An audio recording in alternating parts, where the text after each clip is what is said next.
Thank you very much, you two, for organizing this great event. I would like to tell you a little bit about a project that my colleagues and I at Graft had worked on for about two and a half years now. It's an ongoing project, and that really taught us to question the traditional ways of architectural planning and urban design. And that's why we love to continue with this project, and I would like to take you on a little trip that tries to make us think out of the box as far as planning our future. We all know we live in an urban age. You have recognized probably some years ago in the year 2006. Since then, we have more people living in cities than in rural areas. And that is very clearly why. That's clearly because in the cities we meet people. In the cities we have cultural exchange, we have access to energy, we have access to global mobility. So there's lots of reasons to go there. And first and foremost, many people go to cities because they look for economic growth and look for jobs. So we embrace that, and we think that's the way we can solve and negotiate the future. But of course, we also see some of the side effects if we're not blind. And among those are that we still cannot build proper cities that avoid that we have buildings that consume 78% of all the electric energy that we're producing. We still build buildings that are responsible for more than 40% of the CO2 emissions, greenhouse gases. And of course, we have not really resolved the problem of the lack of public transport that causes massive individual mobility. But there are side effects and collaterals that are actually even worse. We realize that in the bigger cities, the mega cities as we call them, we apparently seem not to be able to catch up with the pace of growth. We see informal settlements, we see suburbs, slums all over the place that teach us that we might not have a proper idea or concept how to deal with the fact that we try to get together and communicate with each other. So while looking at the figures and realizing that the megacities all over the world grow, we kind of have no real understanding of a rural drowning that happens at the same time. So we should ask ourselves really, and that was what we really became fascinated by, to ask why do people leave their homes and families, the rural areas, and what do they leave behind? So come on with me and look at this map that you probably know. That's the world at night, and usually we look at all the illuminated areas. That's where we live, that's where we meet, that's where we travel. But there's a huge part of the world that's dark at night. That's the area without any access to electricity. At the same time, if you overlay that with another map, you realize that the strongest solar radiation that could help us solve our energy problems is in these dark areas. So did we ever ask ourselves how to make that useful and change the fact that people leave their rural communities? That is what we tried then to look at and that we started to study. Some of you might know that we have 1.5 billion people without access to electricity. That's 16% of the world's population, and they still lack access to any sort of a grid connection. At the same time, most of these people spend lots of their income on substitutes, on kerosene that they use in their kerosene lamps, or they spend it on candles or paraffin, all these kinds of substitutes that are necessary because there's no access to electricity. At the same time, the longing for communication and for education is growing, and that's the motivation for people to move to cities. That's a great image that I found in a newspaper that shows that a cell phone has become the most wanted object and like the tool to get in contact with the world. So when you look at the numbers, it's surprising that all over Africa, especially sub-Saharan Africa, but also in Southeast Asia and in Southern America, mobile phones are everywhere. For example, in sub-Saharan Africa, 75% of all households have a cell phone or have access to a cell phone. But there's no electricity. People walk 5 hours to the next city just to charge their cell phone. And that's a major problem. It's a strange fact that needs to be resolved. And they pay a lot of money even for every single time they charge their cell phones. So when we were working on a project in Addis Ababa, working in a hospital there, we came across and we met a German lawyer, Andreas Spieß, who brought to our attention an idea was what seems to be out there all over the place, the idea of a solar kiosk.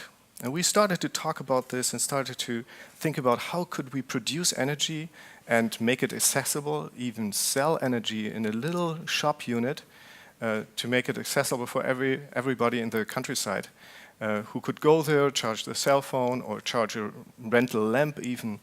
We looked at the numbers and found out that such a kiosk could even have a solar fridge running on 12 volt and very low voltage, and studied that thing. And as we are architects, we tried to design it in a very fashionable way, try to make it really precious and really something different to what people would expect from a solar kiosk in Africa. You would maybe think of a mud hut or something like that with a solar panel on top, but we said no, it should be a very, very nicely designed object, because we believe that design is not a first world privilege. Everybody's looking for beautiful objects, and we, up until today, insist that a kiosk like this should be a very, very precious object. So we looked at that kiosk, what it could do, what the potential might be, all kinds of virtual, and thought there must be an operator, of course, that runs this kiosk. What could it do? A solar fridge could maybe help to cool down drinks, something that's very rare in rural areas. Or you could offer people the possibility to store food there, or use it as a health post, have medicine cooled in there. Of course, provide access to internet, but if you think it further, then it could also be used in many other uses and little businesses like barber shops, or could be used as a source to run water purification systems. So the important aspect then became not to just look at the architecture, but to ask, what should this little box provide? And we studied what you could do with that very limited amount of energy that can be generated in such a box, and studied, there could be some web access that you could sell or have people pay a very minimal amount of money for. Computer and software could be made accessible there, maintenance and services, security services, but mostly, of course, the process of charging batteries, cell phones, lamps. Of course, from the beginning we thought that it might help to sell products through the refrigerating foods and drinks, but also medicine, of course, but all kinds of products that are related to cell phones as well. So suddenly for us, in the focus, the operator of this kiosk became more the focus of our studies. That was very important. And of course, the understanding and the notion that if you ever provide access to power, then that would help to give access to information, and that this would in the end also create a new marketplace. So maybe that could be, we started to understand that this could maybe be a tool to really change people's lives in the rural areas. Also, modern technology can provide more than affordable power, but private communication and individual information access.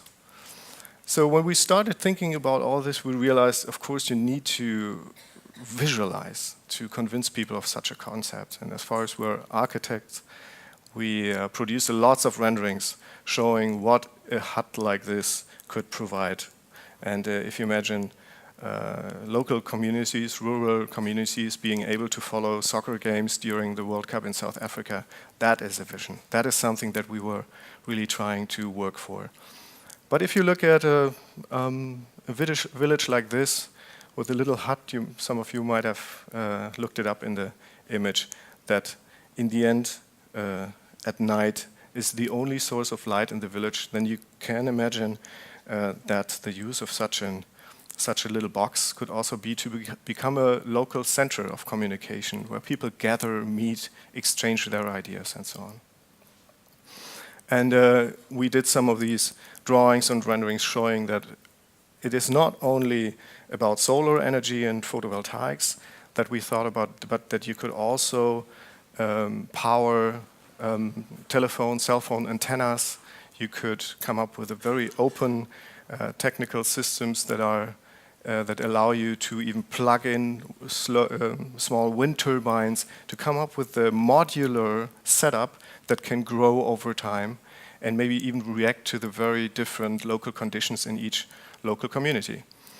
So at this point, when we got there, the architect woke up again and tried to find out how could we come up with a very intelligent architectural system based on a structural frame, lightweight aluminum frame that then can be closed either with very simple wall panels made out of clay or local construction materials like bamboo walls, but that could also provide or give the possibility to plug in and work with high-end materials when asked in other locations.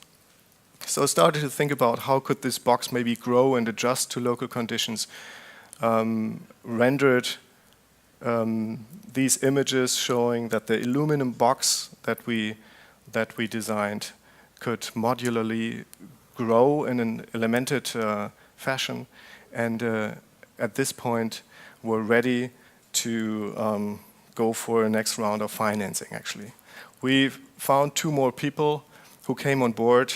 Lawyer Ulrich Müller and Holger Feist in Germany, and found some financing to really try and roll it out and really try and test it.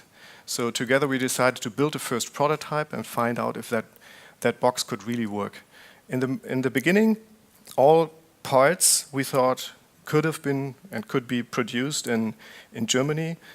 We thought of a very lightweight system out of aluminum components that easily could be shipped, built this prototype, put solar panels on top, and got down to a working prototype that generates energy, feeds them into a set of batteries and stores enough energy to run it for 3 days without solar radiation. So we proved that it could work in a little exhibition that we had last year in Berlin. And we're all pretty happy that we got that far, but realized that actually there was a very long way in front of us. Because the next step, of course, is to really test it under local conditions. So we studied all the climatic information from all over Eastern and Central Africa, where we are now actually trying to implement the kiosks. We actually applied for funds from the German government and got some financing from them for an R&D process to study cooling of the components, the electrical components. We found ways to cool down the batteries by sinking them into the ground, which extends the lifespan of the batteries. We found ways to cool down the electrical components, cool the solar panels on top of the kiosk, by ventilating them from the back. That extends lifespan and also efficiency and so on. So you maybe see that we really try to solve it like German engineers, not doing the simple box that gets just put together. And but we were not 100% happy with it, because our goal was in the end to try and find ways to produce and manufacture the whole box also locally. So we started with a prototypical phase in Ethiopia, trying to find out what you could produce in Addis. And to our big surprise, it was great to see how many fantastic companies are out there in Addis. And after 3-4 weeks, we realized and found enough collaborating partners that we could say that we produce 50% of all the components locally in Ethiopia, which made us really happy. So all the brown components that you see here are for the first prototypical phase in Ethiopia, built and assembled in Ethiopia. We found our partners, and it was actually a very short process, and found companies like these that look like an aluminum company in Germany, fantastic, in Addis, started to produce components in their premises and also in partner premises, started to build up the kiosks in their fabrication halls, and found ways to also solve the problem of transportation. So here you see one of the first 7 kiosks that we're about to implement in Ethiopia that got set up in a location south of Addis, 5 hours south of Addis Ababa, at Lake Langano, and it was just simply put on a truck and transported down there. With a crane, we put it onto its final destination, and put the battery box in the ground, fixed the solar panels on top, and this all in the middle of rural Africa, with the precision that we had not expected when we started the whole thing. So, a perfect, simple setup of technical components that gets closed and is easy to monitor and maintain.